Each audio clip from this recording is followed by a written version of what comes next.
Mm, y pues, obviamente, no pretendo cubrir la totalidad de los aspectos, pues, que son cada vez más complejos, más ricos, pero sí dejar de pronto, digamos, las suficientes inquietudes en el auditorio como para que incluso eventualmente en algún momento, si se animan, tengamos una segunda conversación y de pronto revisemos algunos materiales bibliográficos para esa segunda ocasión con un poquito de anticipación. Mm, Bien, entonces algunos aspectos históricos muy generales. em, mm, la posibilidad de usar el magnetismo en psiquiatría y en neurología y en medicina en general es algo que realmente se remonta al siglo XVI, XVII fácilmente de la historia de la medicina. Pero digamos que para efectos prácticos y para no detenernos, digamos, en todas estas cosas históricas que de suyo son muy interesantes, el punto más relevante, quizás, si ven mi cursor, tiene que ver con el hecho de que en 1985 el doctor Anthony Barker, un ingeniero biomédico de la Universidad de Sheffield en Inglaterra, eh, pues trabaja un poco con unas nuevas máquinas magnéticas que pues conducen electricidad hasta un magneto, hasta una bobina para producir una carga magnética y logra efectivamente, como ya les mostraré, logra probar que disparando ese pulso magnético en la corteza motora de sujetos normales se produce un potencial evocado motor cristal, lo cual habla de suyo, de que en la vía corticoespinal efectivamente, pues ese, digamos, evento magnético se ha traducido en un evento eléctrico que se hace eficaz hasta la actividad misma del músculo. Y a partir de allí ustedes ven que, pues básicamente, ya para los 80s y los 90s se comienza a hablar de cierta posibilidad de utilizar esta técnica con propósitos terapéuticos, pero también con propósitos diagnósticos y propósitos de investigación en neurofisiología. Es decir, que hay como un doble brazo que se mantiene hasta hoy en día y pues en el campo de lo terapéutico, que es el que quizás pues por obvias razones más nos interesa a nosotros, el siguiente momento absolutamente fundamental es el de el 2009, el que indica la flecha de abajo, cuando la FDA aprueba, en este caso, una máquina específica de esta marca que es Neurostar, que tiene unos digamos, parámetros de estimulación muy específicos para tratar episodios depresivos. Esa breve historia será un poquito el telón de fondo de lo que hablaremos hoy y obviamente a partir de eso que pasó en el 2009 será que nos centraremos hasta lo que ha venido pasando un poco más recientemente. Pero ese pequeño recuento histórico me parece que viene al caso. Mm, las, los aspectos puramente ingenieriles del desarrollo de las máquinas son un campo muy interesante, del desarrollo de las bobinas, del desarrollo de los estimuladores y evidentemente, pues para quienes trabajan en este campo, pues son asuntos relevantes, pues porque dependiendo, como ya lo veremos, de la anatomía y de la estructura de la bobina, el comportamiento del campo magnético que se produce es diferente y el alcance, por lo tanto, de lo que podemos estimular en el tejido nervioso podrá variar de manera importante. Bien, este es el doctor Anthony Barger, aquí a la derecha, el que está sosteniendo aquí la bobina, el que tiene las mangas cortas, y aquí pues el que está aplicando en la corteza motora de este sujeto normal, pues el pulso magnético. Y ustedes ven aquí al doctor Barker, recientemente homenajeado por la Asociación de Estimulación Magnética Transcraneal. Este año, pues se le dio una mención honorífica, pues por todos sus aportes que son fundamentales, pues porque es realmente el pionero, casi que es el, pues como inventor, diríamos, de los aparatos y de buena parte de la tecnología con la cual trabajamos. Allá a la derecha estamos con su esposa, porque cuando lo felicité, pues obviamente dijo que también había que, como siempre, pues felicitar a la esposa, que era la que lo había mantenido activo todos estos años. Entonces, este es realmente, este es, digamos, la ceremonia bautismal, esta pequeña carta que envía el doctor Barker al Lancet en 1985, haciendo saber que con una mm, con un pulso magnético está logrando hacer, como les decía, y a la derecha no se ve tan bien, tal vez la imagen no está tan clara, pero logran hacer una evocación de un pulso motor, esto es en el antebrazo de los controles, prácticamente idéntico al que se evoca cuando se hace una estimulación eléctrica. Eso es una cosa muy significativa y a partir de allí, como les digo, comienza a ver todo el desarrollo del que ya hablaremos. Así era como lucían las máquinas prototípicas de ese entonces. Y hoy pues tenemos este tipo de equipos que son los que han sido ya aprobados en distintas agencias médicas. La FDA no únicamente es la que importa, o sea, importan las agencias europeas, la japonesa, la australiana, la neozelandesa, que son supremamente rigurosas. Como ustedes ven, ya tenemos una gran cantidad de marcas y de diseños, digamos, disponibles en el mercado. Obviamente los principios que hay detrás de cada una de ellas pues son absolutamente los mismos. De pronto de eso podremos hablar con algún detalle un poco más adelante. Hay marcas pues norteamericanas, hay marcas inglesas, francesas, alemanas, y pues últimamente han entrado también las coreanas y las chinas. Una cosa que es muy importante es que, pues obviamente en la medida en que ha avanzado el campo, sobre todo pues el que nos interesa más por el lado de lo terapéutico, pues obviamente las fuentes bibliográficas se han hecho cada vez más ricas, obviamente más accesibles, hay una gran cantidad de libros introductorios, todos ellos pues escritos por líderes en el campo, y yo pues pensaría que por obvias razones tal vez la revista que sigue siendo más mencionada y que tiene un lugar muy significativo en este campo es esta que se llama Brain Stimulation, la que está aquí a la derecha de Elsevier, que incluso tiene una muy buena cantidad de sus artículos disponibles en línea gratis. Entonces, pues es una revista que vale la pena estar consultando y como ustedes ven, tiene pues divididas al interior ya de la revista, en cada uno de sus números está dividido por el tipo de estimulación que se utiliza para cada una de estas posibles técnicas fisiológicas o de investigación electrofisiológica o terapéutica, porque no solamente cubre el campo de la estimulación magnética, sino también el de la TDCS, el de la terapia electrocompulsiva, el de la estimulación profunda, el de la estimulación del nervio vago, etcétera. Una cosa que es importante es que en la medida en que este campo ha sido de desarrollo reciente, pues los expertos y los grupos de trabajo se encargaron de producir guías de orientación para la utilización de esta técnica desde muy temprano y pues digamos que voy a mostrar aquí 3 o 4 de las más significativas. Esta es una guía, como ustedes ven, con respecto sobre todo a la seguridad, a las consideraciones éticas y a las formas de aplicación de esta técnica, que es un artículo del 2009 en Clinical Neurophysiology. Ese grupo de expertos que está allí, pues recoge prácticamente a todos los que en su momento, entre el 2000 y 2009, 10, estuvieron trabajando en este campo con propósitos terapéuticos, importante. Ahorita vamos a hablar un poquito de qué es lo que finalmente se dice allí. Ya para el 2014, este grupo, en el cual, digamos, hay pues, un protagonismo grande de los expertos europeos, pero también hay algunos del ámbito, digamos, anglosajón, o pues, del ámbito norteamericano, producen estas guías basadas en evidencia del uso de la estimulación magnética transcraneal, pues que se llama RTMS, porque por definición es repetitiva, siempre se usa más de un pulso. Ese mismo grupo, básicamente, actualiza las guías para el 2018, casi que 2019, y publican este artículo en el 2020, para que ustedes tengan allí estas referencias. Y digamos que pues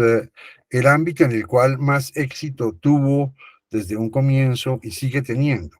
la estimulación magnética transcraneal es en el campo de la depresión refractaria, incluso de las depresiones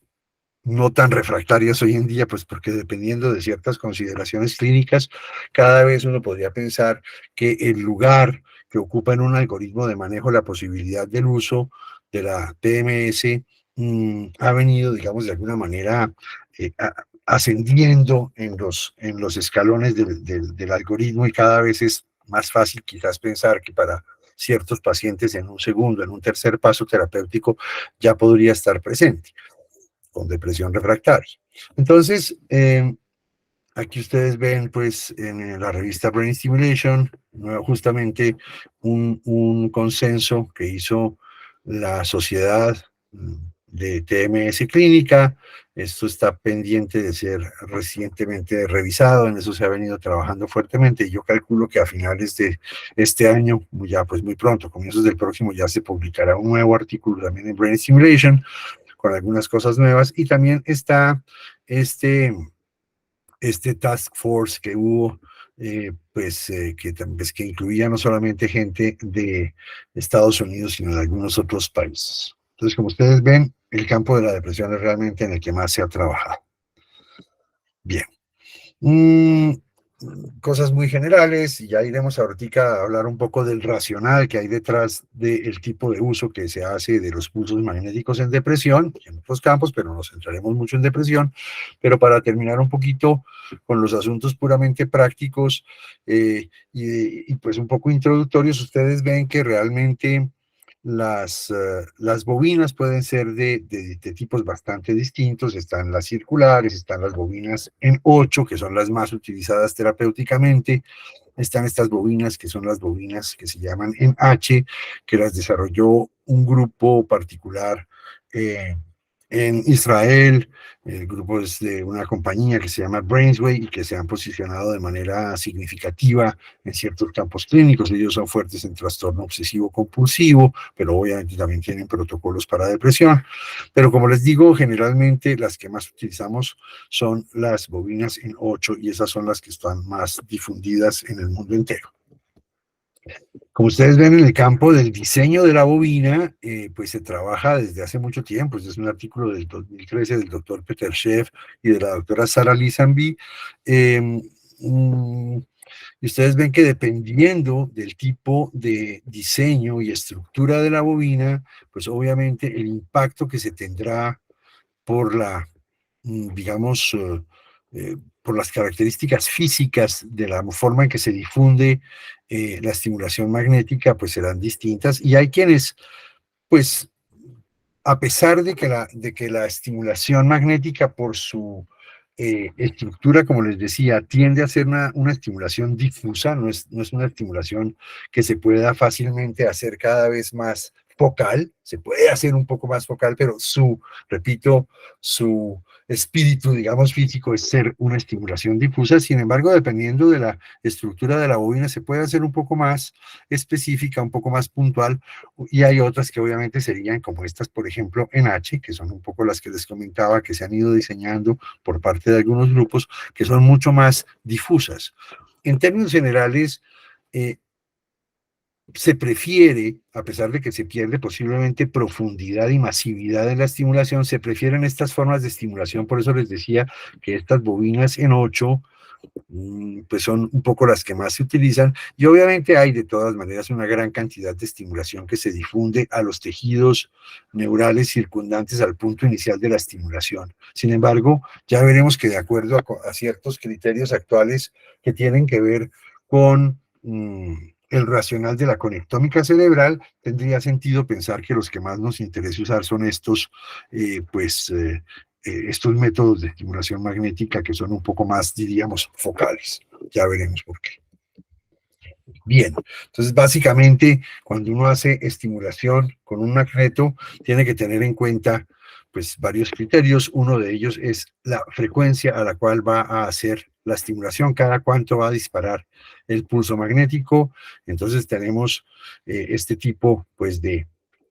estimulaciones que son las que se consideran de baja frecuencia, o sea, de 1 hercio o menos, es decir, que entre cada pulso hay un segundo. Es una cosa que pues cuando uno oye la máquina se oye muy claramente que cada segundo está haciendo un disparo. Y tenemos estimulaciones de mm, alta frecuencia, que son las que usan de pues, 5 hercios o más. Aquí se está ilustrando una estimulación de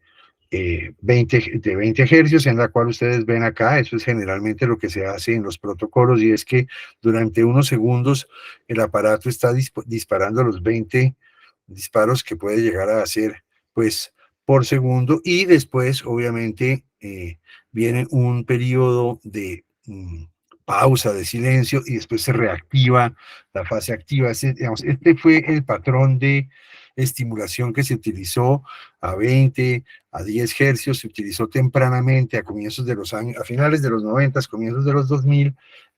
para tratar depresión. Ya les explico por qué. Esta es la explicación básicamente, y es que ustedes ven que cuando se utilizan, perdón, me devuelvo aquí más fácil, cuando se utilizan este tipo de estimulaciones de alta frecuencia, lo que se produce es una estimulación del tejido nervioso que está siendo estimulado con este parámetro. Cuando se estimula a baja frecuencia, se produce una inhibición o una, digamos,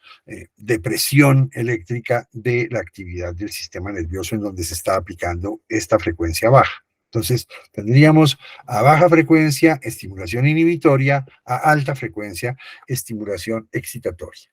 Entonces, en su momento, con base en los hallazgos que había para la época de imágenes cerebrales, básicamente lo que se venía haciendo en los 90 con SPECT, lo que se venía haciendo con resonancia funcional inicialmente, pues se encontró que quizás lo más sensato en pacientes con depresión era estimular excitatoriamente el frontal izquierdo, y efectivamente eso fue lo que se comenzó a hacer, y en particular se estimuló la corteza dorsolateral prefrontal izquierda con este tipo de parámetro, y efectivamente allí fue que de manera doble ciega, porque es fácil hacer ciego con esto, ya les explico cómo, simplemente la bobina placebo es una bobina que es idéntica a la bobina terapéutica, pero tiene un pequeño bloqueo de la salida del pulso, pero entonces la persona siente lo mismo, quien está aplicando la terapéutica percibe lo mismo, y pues nadie sabe a quién le están dando el tratamiento activo y a quién le están dando el tratamiento placebo. Entonces, como les digo, en la dorsolateral prefrontal izquierda fue que se comenzó a aplicar este tipo de parámetro excitatorio de estimulación, 2 segundos on, 28 segundos off. Eso generalmente fue lo que se comenzó a hacer, y se aplicaban más o menos unos 2.000 a 3.000 pulsos en cada sesión, y eso fue después de unas 30 sesiones, 20 sesiones, comenzó a producir una respuesta terapéutica. Bien, una cosa importante es que ustedes sepan que recientemente, pero ni tan recientemente, es decir, esto realmente apareció de manera relativamente rápida, apareció otra forma de estimulación, que es lo que se llaman las ráfagas teta intermitentes. Estas ráfagas teta intermitentes consisten en que se aparean, tal vez aquí ustedes, no sé si ven, aquí se ve con cierta claridad, se aparean unas tripletas, en este caso tripletas que van a 50 hercios, es decir, pues entre pulso y pulso van a 50 disparos por segundo, pero se aparean de manera que cada tripleta ocurre 5 veces durante un segundo. Aquí hay una tripleta, pasan 200 milisegundos, otra tripleta, pasan 200 milisegundos, otra tripleta, etcétera. Eso que se llama ráfagas TBS, que ustedes tal vez lo vieron ahí en una mención de las cosas históricas, eso lo produjo, digamos, la mayor cantidad de bibliografía en torno al uso de las ráfagas teta, ya fueran o intermitentes o continuas, lo produjeron unos grupos japoneses. Entonces, fíjense ustedes que ese patrón de estimulación, repito, que se llaman ráfagas tetas, ya pueden ser continuas o intermitentes, tienen una equivalencia a lo que veíamos con respecto a la baja frecuencia o la alta frecuencia en el caso de la estimulación repetitiva estándar. Es decir, que de manera continua, esa estimulación se vuelve inhibitoria, y de manera intermitente se vuelve excitatoria. Aquí ustedes lo ven incluso con potenciales evocados motores. Ustedes ven como después de haber hecho CTBS, la capacidad de producir un potencial se reduce, y después de las ráfagas teta intermitentes se amplía con respecto al potencial de base. Entonces, simplemente para que sepan que cada vez que ustedes lean bibliografía en este campo van a encontrar que se están usando o protocolos de baja frecuencia o de alta frecuencia estándares, o sea, 1 hercio, 20 hercios, 10 hercios, ¿bien? O ráfagas teta intermitentes. Realmente eso es lo que se usa en clínica. Bien. Incluso para ir ya adelantando algunas cosas, este es un grupo interesante, pues también pues un poco multicéntrico, pero es un grupo a cuya cabeza están básicamente personas de, del Hospital de Toronto, el doctor Daskalakis, el doctor Donald, el doctor Plumberger, que publican en Lancet una cosa muy interesante y es que cruzan el protocolo estándar que se había ya aprobado hacía mucho tiempo de 10 hercios, digamos 3.000 pulsos, 10.000 hercios, lo cruzan con 600 pulsos de ráfagas teta intermitentes, que es una cosa que se hace muy rápidamente, porque este protocolo de 10 hercios pues duraría más o menos unos 20 y tantos minutos, entonces lo cruzan con un protocolo que realmente pues en solo 3 minutos tendría casi que la misma eficacia. Esto abrió puertas a muchas discusiones y sigue habiendo discusiones. Es un artículo relativamente reciente, ustedes ven del 2018, pero simplemente para que ustedes vean que cada vez más hay como un interés en mmm, aparear y combatir un poco, discutir qué tanto podríamos llegar a reemplazar la alta frecuencia por ráfagas teta intermitentes en la medida en que las ráfagas teta intermitentes, repito, se pueden hacer de manera un poco más expedita y por lo tanto, pues darle un uso un poco más práctico a cada una de las máquinas. Canadá es uno de los países en donde más estimulación magnética se hace en el mundo. Sin embargo, al mismo tiempo hay que decir que pues este artículo que se publicó en el 2020, que promueve la utilización también de las ráfagas teta intermitentes. Este es un grupo de Stanford a cuya cabeza está el doctor Nolan Williams, un psiquiatra joven que se formó en Carolina del Sur, y pues con todo este grupo de gente allí, pues del Departamento de Psiquiatría y Psicología de, de Stanford, pues dicen, oiga, no, pues más bien al contrario de lo que están promoviendo los canadienses, a nosotros nos parece que más bien lo que hay que hacer es unos protocolos muchísimo más intensivos. Ustedes ven aquí que ellos lo que hicieron fue aplicar 18.000 pulsos, ¿no? 18.000 pulsos por día, de manera que en 5 días, esto es para pacientes hospitalizados con alta ideación suicida, un poco la intención de ellos es decir que con esto pueden reemplazar la eficacia del ST, de los TECARES. Y efectivamente, los resultados fueron muy impresionantes. Efectivamente, hacer 90.000 pulsos, claro, estos son pacientes hospitalizados, implica como ustedes hacer una sesión cada 50 minutos en la persona, una cosa bastante intensiva y bastante dispendiosa, pero al final digamos que como les digo, los resultados fueron muy significativos. Esto simplemente para que ustedes vean y entiendan que el rango, digámoslo así, cuando ustedes se acerquen a la bibliografía, las distintas posibilidades de uso de la máquina son enormes, hasta digamos usos convencionales con estimulación de alta o baja frecuencia de RTMS convencional hasta eh, pues eh,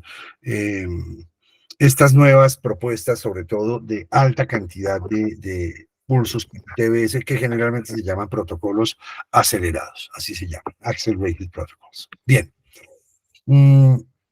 En su momento se aprobó el protocolo por parte de la FDA con respecto a este famoso protocolo de 3 minutos que aplica solamente 600 pulsos de ITBS. Así es como luce una máquina. Esta es la máquina que tenemos en el centro. Es una máquina que es la danesa, que es marca MacVenture, con sus respectivas bobinas, con sus respectivos pues coolers, que son los que mantienen frías las bobinas. Es todo un tema técnico, pero así es como luce una máquina. Bien, otro elemento significativo es obviamente cómo establecer el punto que uno quiere estimular. Entonces, para esto siempre se planteó la necesidad de tener pues métodos pues, de práctica fácil y universal, y se estableció desde un comienzo que el más práctico era el sistema 10-20, que pues obviamente pues está bastante establecido a partir de todos los, pues ya, pues casi que centenarios estudios con electroencefalografía, y cualquier técnico o técnica realmente que haya trabajado en electrofisiología lo sabe manejar muy bien. Entonces, básicamente lo importante es, primero, encontrar pues la corteza motora primaria que servirá para establecer cuál es el umbral de excitabilidad motora de cada corteza de cada persona, porque eso es algo que varía significativamente de persona a persona. No se pueden utilizar amplitudes de estimulación universales, sino que tienen que estar ajustadas a la sensibilidad cortical, a la excitabilidad cortical de cada persona. Entonces, eso se hace mirando cómo, pues, se hace mover casi que visualmente, lo puede hacer uno, o lo puede hacer también, obviamente, con con un par de electrodos que miden, pues, los potenciales evocados motores distales. Entonces, uno dispara aquí en M1, generalmente estimulando el miembro superior contralateral, y después de de haber hecho unos 20, 25 disparos, se establece en qué momento alcanza a aparecer el potencial, en qué momento desaparece. Ese es el umbral, y obviamente ese será la cifra de referencia que será utilizada para estimular los spots terapéuticos. Entonces, como les decía, la importancia más grande la tiene aquí la corteza dorsolateral prefrontal izquierda, que es la que se ha estimulado excitatoriamente, F3, con distintas técnicas, como ya ustedes veían, o con 10 o con 20 hercios o con ITBS. Ese es el punto. Sin embargo, ya veremos que cada vez más se ha vuelto importante la posibilidad de pensar en protocolos personalizados en donde la estimulación de otros focos podría ser significativa dependiendo del tipo de síntomas o del subtipo de síntomas que tenga la persona. Ese es un tema, digamos, que sí es de total actualidad en el campo de la estimulación magnética y de cualquier otra forma realmente de terapia estimulatoria, pero también lo pensaría uno en los mismos términos si pensara en, qué sé yo, cuál es la psicoterapia más apropiada para cierto tipo de pacientes, cuál es la farmacoterapia más apropiada para cierto tipo de pacientes. Aquí estamos un poco en lo mismo, ya estamos pensando en que no es el famoso, como dicen los americanos, el one size fits all, ¿no es cierto? No estamos en el campo en el que se pensaría que solo estimular siempre de la misma manera F3 es útil para todo el mundo de la misma manera, sino que posiblemente es necesario ir ajustando un poco el patrón de estimulación dependiendo del tipo de síntomas, y obviamente eso también va de la mano con alteraciones de diverso orden en lo que está pasando en las estructuras cerebrales que subyacen de alguna forma a los síntomas. Entonces se han intentado, como les digo, diversas formas de buscar F3. La que más recomendamos últimamente es esta, que es una forma que establecieron unos ingenieros de Carolina del Sur. Allá en Charleston hay un tipo muy importante que es el doctor Mark George, y pues por eso es un poco un centro de referencia. Y estos ingenieros, con base en neuronavegación de muchas resonancias normales, establecieron una forma de eh, encontrar F3 con base en las distancias que hay de nación a inión de cada persona, la distancia intertragos y la circunferencia cerebral. Eso es un programita que está totalmente gratis en Internet. Uno alimenta los datos y efectivamente le permite encontrar estas coordenadas X y Y, y uno encuentra con mucha precisión el F3. Obviamente también si va a estimular F4 u otros spots posibles. Ese es un muy buen punto de, digamos, de partida para encontrar los distintos spots que podrían ser útiles en el campo de la estimulación clínica. Bien, hay que decir de entrada, y en esto tampoco quiero yo detenerme muchísimo, que de manera yo creo que muy feliz, la aparición de los primeros protocolos de investigación eh, en, en, el campo de la estimulación magnética mm, coincidieron en el tiempo con la aparición y la explosión, diríamos en su momento, de la investigación en el campo de la conectómica cerebral, porque creo que finalmente la conectómica cerebral le permite darle un racional extraordinario a lo que pues podríamos entender que realmente es lo que hacemos cuando estamos haciendo estimulación magnética. Obviamente, la conectómica cerebral no es un racional únicamente para entender los principios terapéuticos, los principios de cambio neural que podemos hacer con estas formas de estimulación, sino con cualquier forma terapéutica, incluyendo la psicoterapia, la farmacoterapia, terapias como otras formas de estimulación, en fin. Pero En el campo de la estimulación magnética realmente hubo investigadores que desde muy temprano, después de haber sido, digamos, aprobados los protocolos iniciales, se dedicaron a ver qué era lo que pasaba en la conectómica de las personas cuando uno utilizaba estimulación magnética. Entonces, rápidamente recordar que nuevamente, esta es otra ceremonia bautismal, el artículo que publican en los Proceedings de la Academia Natural, de Ciencias Naturales de los Estados Unidos, el doctor Reichel y sus colaboradores, eh, haciendo saber que han encontrado una red por defecto, una red, digamos, de reposo que está de alguna manera organizada antes de que en una persona se inicie una tarea determinada en un resonador. Este es un artículo del 2001. Ese mismo artículo, como ustedes ven, ya para una revisión que hace el mismo doctor Reichel. Entonces es un artículo que ha sido citado más o menos unas 6.000 veces. O sea, se volvió realmente un campo rápidamente de la investigación en neurociencias, en todo este tipo de campos, ¿no es cierto? Pues todo lo que tiene que ver con situaciones en las cuales se le pide al paciente, pues, al sujeto una tarea, obviamente las situaciones en que la red por defecto está alterada en distintas condiciones patológicas, procesos de conectividad funcional, biología celular y neurofisiología, y obviamente también esto que es muy importante, que son los procesos autorreferenciales y los procesos de mind wandering. Pues claramente se vuelve un campo que, como les digo, no solamente abre una puerta enorme para los estudios neurofisiológicos, sino también para estudios en psicopatología y neuropatología. Es importante recordar que pues, esas redes también han sido identificadas en animales de experimentación, en ratas, en primates no humanos, y que evidentemente pues, lo que se puede saber de la red por defecto hoy en día es pues, muy significativo, y sobre todo se ha vuelto cada vez más importante el hecho de entender que, pues, porque esta fue la primera que se describió, el hecho de entender que hay como una red de redes, digámoslo así, hay como un metaconectoma que es el que realmente le daría equilibrio funcional a la actividad del cerebro del individuo. Obviamente hay que entender que también desde muy temprano se establece que este es el doctor Menon, pues las conectividades funcionales no solamente son estructurales, sino que pues también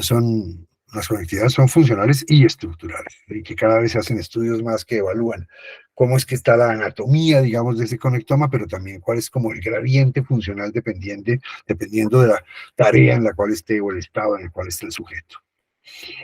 Eh,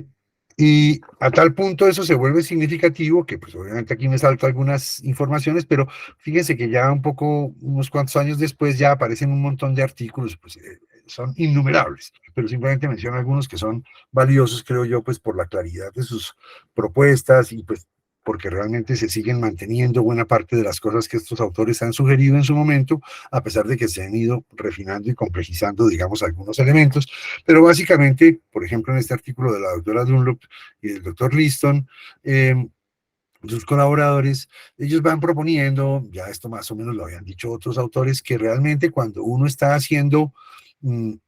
terapia antidepresiva, pues lo que está haciendo es hacer más robustas unas redes que estaban un poco, digámoslo así, pues apagadas, un poco destempladas, un poco hipoactivas, y conteniendo unas redes que pues estaban posiblemente hiperactivas. Hay toda una serie de hipótesis, y es valioso recordarlo, con respecto al hecho de que esas redes hiperactivas posiblemente lo están en la medida en que justamente pues han tratado de compensar eh, la disfunción primaria y el desequilibrio primario que ocurre en ciertas redes. Es como si, entonces, repito, estas que se han ido activando de manera excesiva estuvieran allí como tratando de corregir lo que finalmente no logran corregir, y más bien acaban produciendo más ruido, como rumiación, exceso de actividad cognitiva. Un poco, ¿sabes? El ejemplo que yo le pongo a mis pacientes muchas veces es lo que pasa en el EPOC, cuando el paciente está hipoxémico y pues tiene un problema pues de barrera ahí pues en el alvéolo, y lo que hace el cuerpo es producir un exceso de glóbulos rojos y de hemoglobina, que finalmente pues lo que hacen es producir un segundo problema, porque eso no corrige la hipoxemia. Es como si aquí tuviéramos, repito, redes un poco, y hiperactivas, que tienen la intención de colaborar y que lejos de colaborar, repito, acaban produciendo posiblemente más síntomas. Una cosa muy interesante es que, como les decía, yo paso aquí pues rápidamente porque no quiero que tampoco nos extendamos tanto, es que, como les digo, ya para los años 2012, 14, varios autores y en distintos grupos comienzan a darse cuenta de que lo que uno está haciendo cuando está haciendo estimulación magnética es reacomodar la actividad de esas redes y hay ciertos spots, hay ciertas zonas que se vuelven cada vez más importantes. Esta es una que particularmente está establecida y es que el área subgenual del cíngulo parece ser un sitio en el que realmente lo que hagamos como actividad antidepresiva debe lograr, digamos, contener esa hiperactividad del cíngulo. Eso no solamente ocurre cuando uno hace estimulación magnética, sino que ocurre cuando uno hace cualquier forma de terapéutica antidepresiva exitosa. Este es un grupo, nuevamente, un grupo canadiense. Este es un grupo de Nueva York y de Los Ángeles. Este es un grupo belga, a cuya cabeza está el doctor Chris Bacon. Esto es interesante porque, como ustedes ven, son grupos que trabajando de manera un poco independiente encuentran más o menos todos los mismos elementos, y es que en las personas en quienes hay eficacia de la estimulación magnética transcraneal hay una reducción significativa de la actividad de la corteza del cíngulo y particularmente del cíngulo anterior y aún más particularmente del área subgenual. Eh, Tanto así que eso después pues comienza casi que a convertirse en la posibilidad de entender que mm, esos patrones de actividad de las redes podrían llegar a definir subtipos de depresión que covariarían con subtipos clínicos. Y en eso es un poco en lo que estamos. Pero eso es esto es para hacerles saber que eso está pasando desde el 2017, 18, y que es un poco en lo que se ha venido trabajando en estos últimos 5 o 6 años de manera cada vez más consistente, pienso yo, y con resultados cada vez más promisorios. Mm, esto es como esto, la totalidad de esos grupos que veíamos de esos artículos anteriores que se juntan para tratar de definir cuáles podrían ser los patrones conectómicos, como que más valdría la pena corregir dependiendo del subtipo clínico en el que uno esté trabajando. Ya veremos un poco eso para hacia dónde va. Muy de pasada también comentarles que, y esto es bien significativo, que en el campo de la estimulación no invasiva, lo que se llama NIBS, ¿no es cierto? Non-Invasive Brain Stimulation, pues es importante que haya coincidencia con respecto a lo que se hace con estimulación invasiva. Es decir, que sí es importante que a nivel de conectómica, las cosas que uno, las redes que uno reacomoda cuando hace estimulación cerebral profunda, poniendo electrodos en distintos spots, pues se parezca a lo que uno hace cuando hace estimulación cerebral superficial. Y este es un artículo del doctor Pascual Leona y del doctor Michael Fox que demuestra que efectivamente es así. Eso es una cosa, digamos, un poco una especie de metaanálisis que ya hicieron hace algún tiempo. Y han hecho un par de artículos recientemente, pues, en la misma línea. Y ahí, pues, obviamente es muy importante la doctora Helen Mayberg, quien ha hecho también artículos muy parecidos. Entonces, este es un elemento que es importante y es entender que si bien estamos haciendo estimulaciones aquí excitatorias, eso tiene un impacto inhibitorio subcortical, pues en este caso en estructuras no subcorticales, sino corticales profundas y eventualmente subcorticales. Es decir, que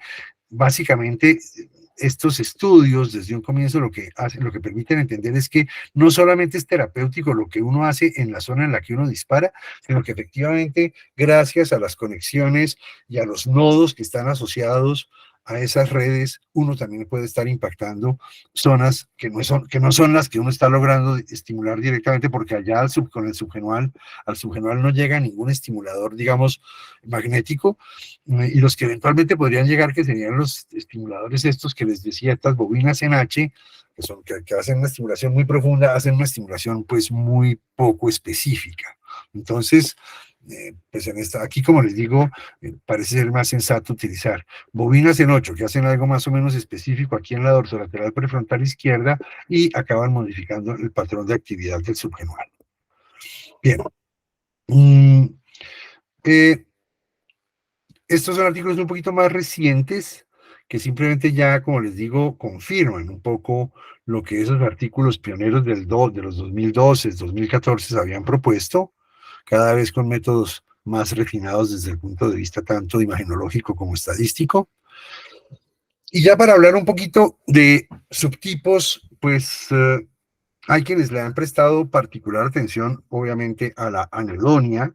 a la ansiedad, a los distintos clústeres que, digamos, de alguna forma también ya en clínica sabíamos que existían por allí, y veremos cómo eso permitiría, como les digo, en un momento dado, establecer patrones de estimulación un poquito más específicos, un poquito más, como dicen, pues no hechos a la medida, más tailorizados, más personalizados. Eh, Aquí justamente un artículo del doctor Gottlieb, un psicólogo de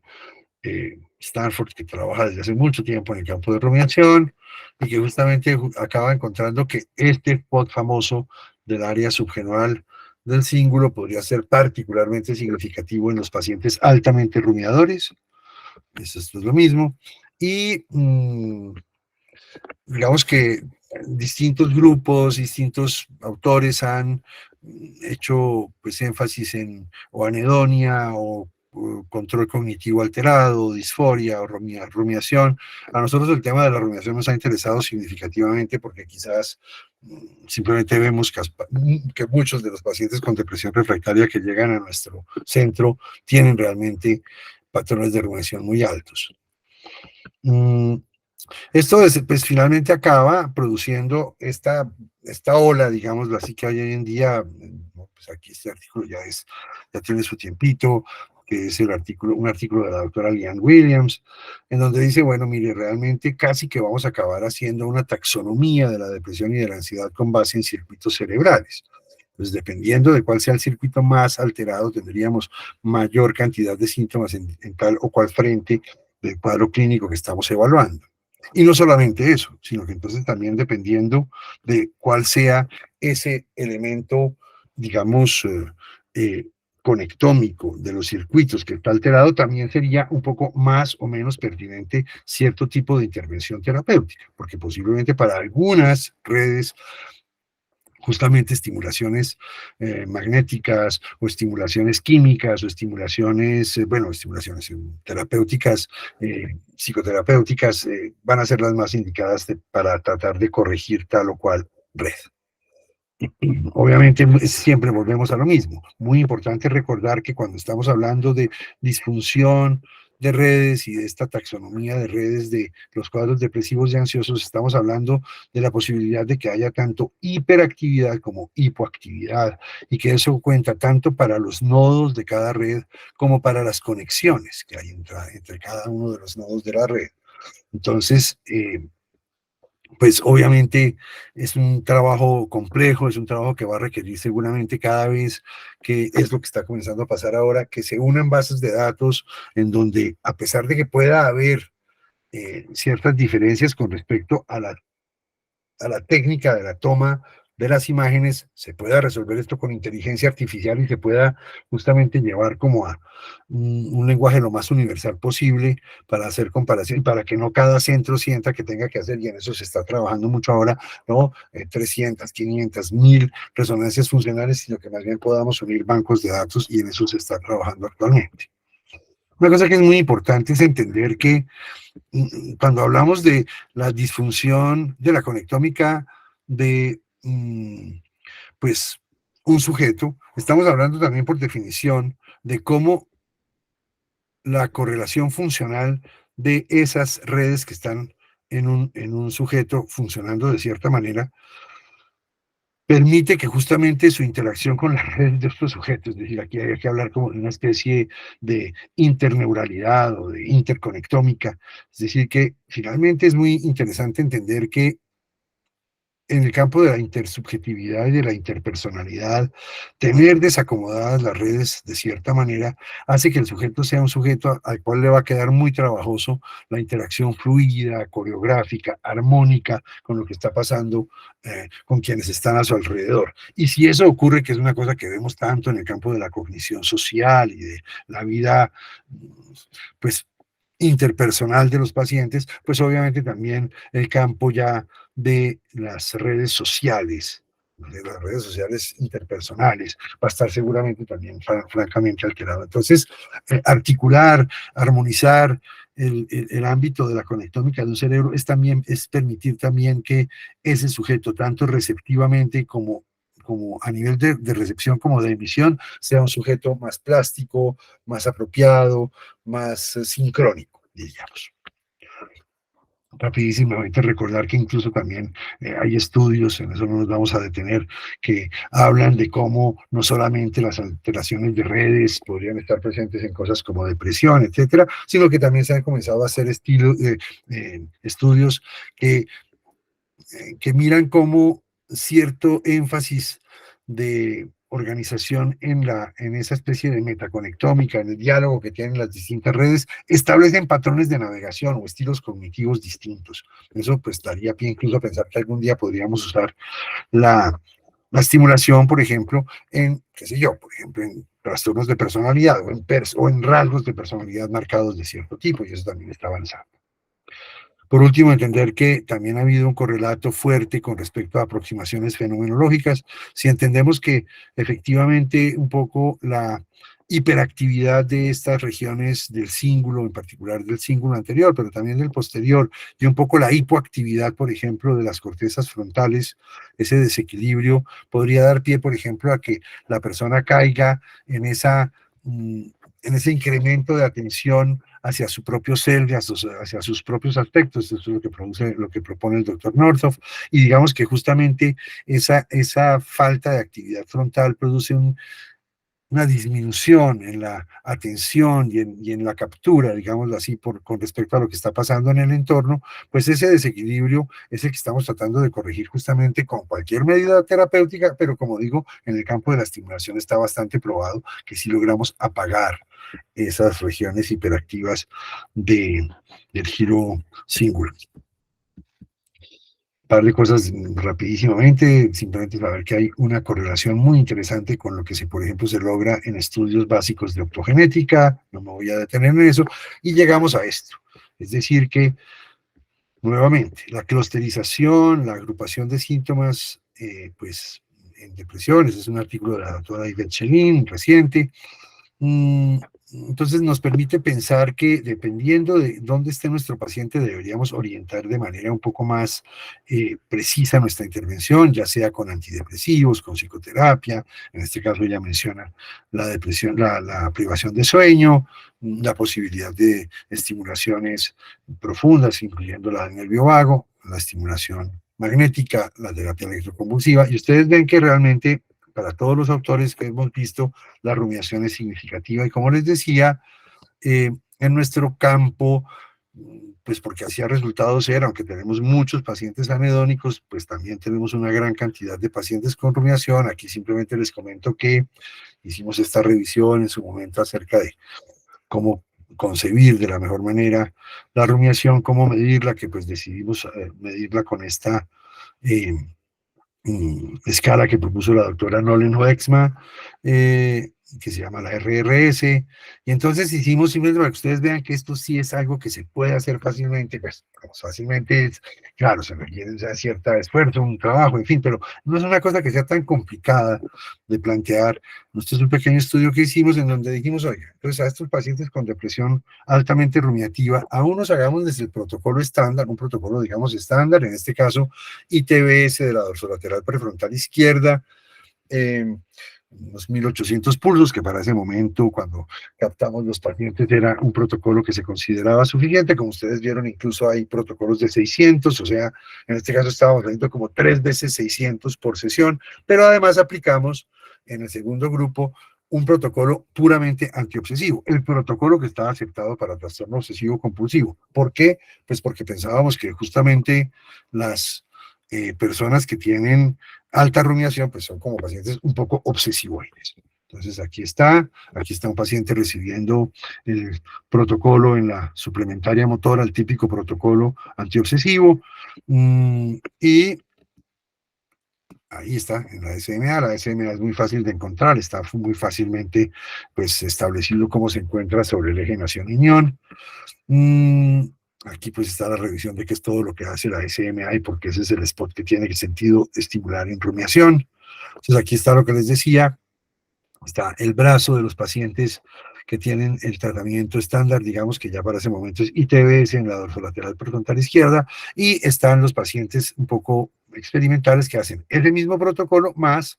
el de 1 Hz. Aquí se hace un protocolo inhibitorio de 1 Hz de 2000 disparos. Entonces aquí está el estándar a la izquierda, solamente eso, con el beam streak, con el método F3, y aquí está pues el disparo aquí de la F3 con respecto, también está el de la SMA. Bien. Y pues básicamente lo que se obtuvo fue, eso pues como les digo, en el grupo 1 había 18 pacientes y en el grupo 2 había 26 pacientes. Bien, se hizo la escala de Hamilton, se hizo la RRS, se hizo el GAF y se hizo la CGI. Simplemente para mostrarles ya un poquito como todo esto que les alcancé a contar así un poquito superficialmente cómo esto aterriza en un protocolo de investigación concreto en un centro de estimulación magnética convencional. Entonces se hace esto y vimos que efectivamente con unas PES que son todas significativas, no solamente se redujo más la rumiación, sino que se redujo más el Hamilton y, aún más importante, pues el patrón de funcionamiento global mejoró más de manera significativa en quienes tenían el protocolo experimental. Esto lo que nos dice es, y lo mismo pasa con el CGI, con la impresión clínica global, esto lo que nos dice es que, pues claro, esto es un estudio pequeño, pero alcanza, yo pienso, a ser sugestivo de que tailorizar, personalizar la forma de estimulación que utilizamos en cada paciente, dependiendo de si tiene o no, por ejemplo, una alta cantidad de rumiación, tiene mucho sentido. Estas son las conclusiones de ese estudio. Este es el grupo de trabajo que estuvo allí comprometido, y pues también nos ayudó mucho el doctor Badrán, que es un colega, un PhD allá de Charleston. Entonces, pues con esto les agradezco mucho su atención. Yo, como les decía, creo que esto es una revisión un poquito abuelo de pájaro de lo que es como tal la estimulación magnética de algunos de sus principios, el hecho de que ha estado fuertemente